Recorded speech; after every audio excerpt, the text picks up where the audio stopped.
Member for Kitui Central, Dr. Makali Muli. Yeah, thank you, Madam Speaker. Honorable Speaker, I really want to thank you most sincerely for this opportunity. I want to start by really appreciating the Appointment Committee, Honorable Speaker, for the work they have done. It's not easy. This is the third time I'm witnessing appointment of CSEs in this country as a member of Parliament, and I know it's not an easy job. So the committee did a lot of work. I took time to watch the interviews, Honorable Speaker. And I must say that I agree with the majority leader when he says that even as they were vetting, Kenyans were also sending messages. Others were calling, trying to suggest what kind of questions should be asked, Honorable Speaker. Honorable Speaker, the questions were in a way, structured in a way that you get academic qualifications, issue to do with net worth, issue to do with whether you have a case in court, whether you are a citizen or not. And Honorable Speaker, to me, one of the most interesting questions was the net worth of individuals who are appearing before the committee.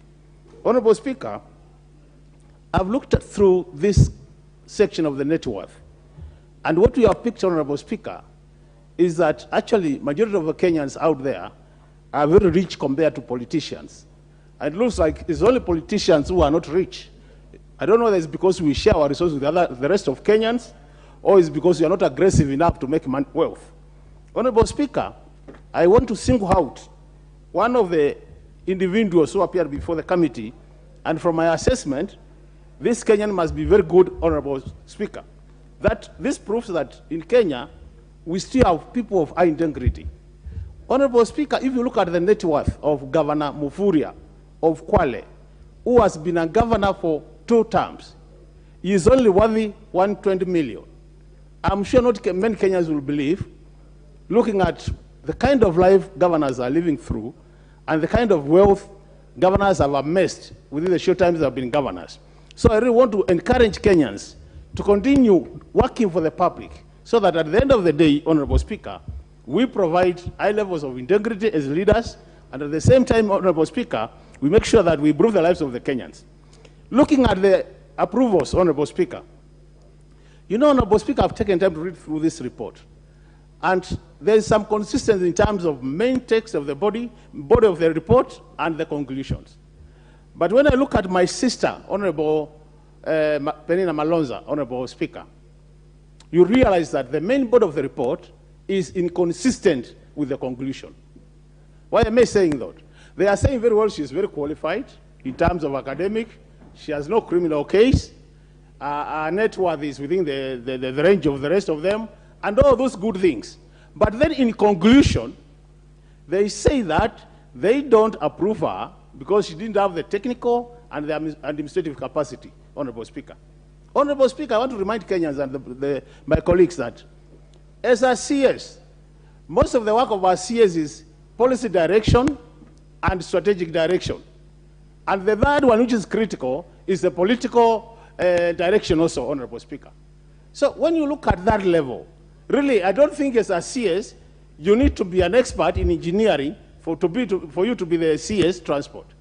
And Honorable Speaker, to be very frank with this process, and if we are honest with the process, Honorable Speaker, let's look at it this way, Honorable Speaker.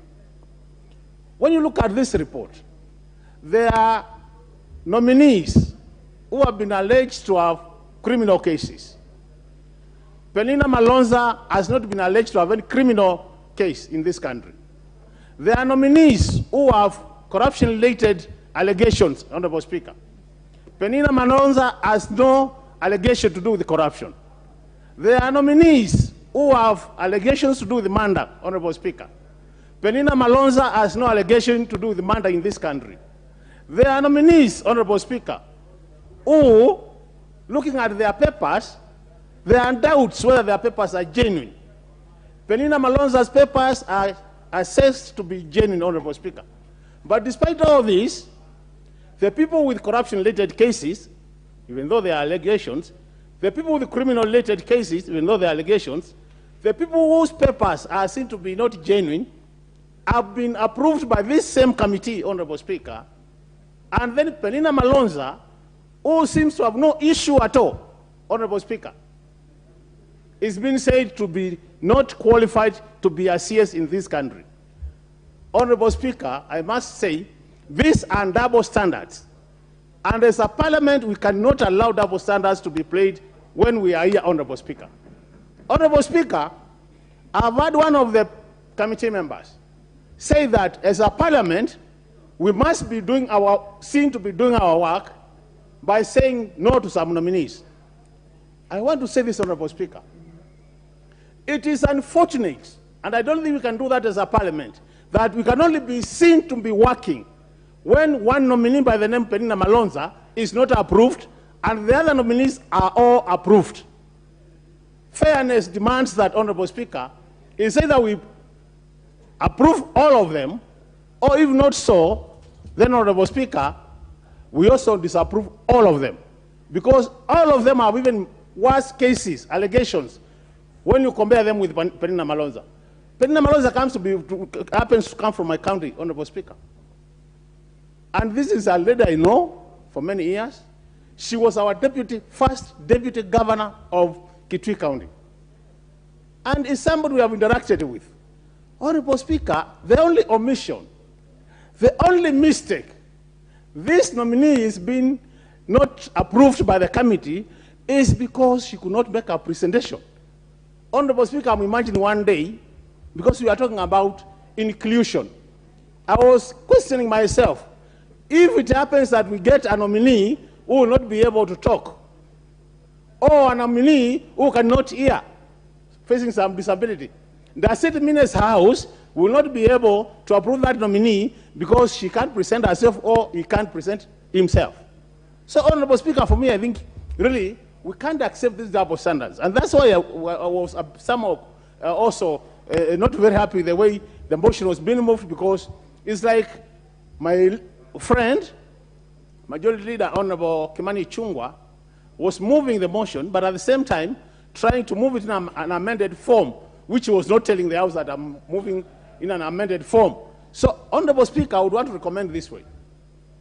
As we approach to the date of voting, which is tomorrow, Honorable Speaker, I think we need to have this motion amended to read as follows: that this House do approve all the names as presented by the committee, including Honorable Penina Malonza.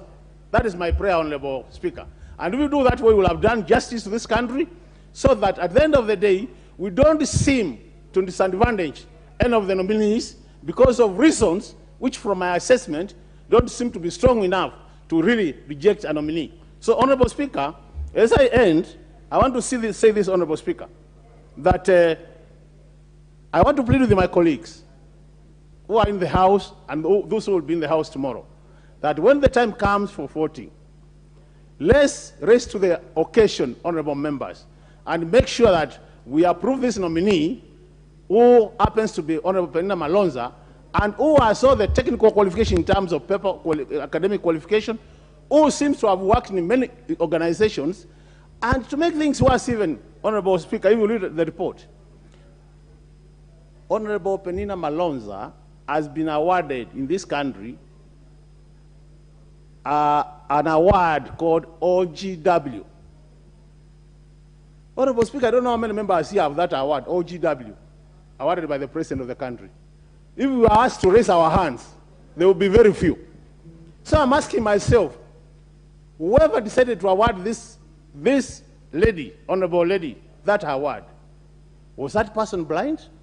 That person could not see that this lady has what it takes to work for this country and serve the public to the best of our knowledge and ability.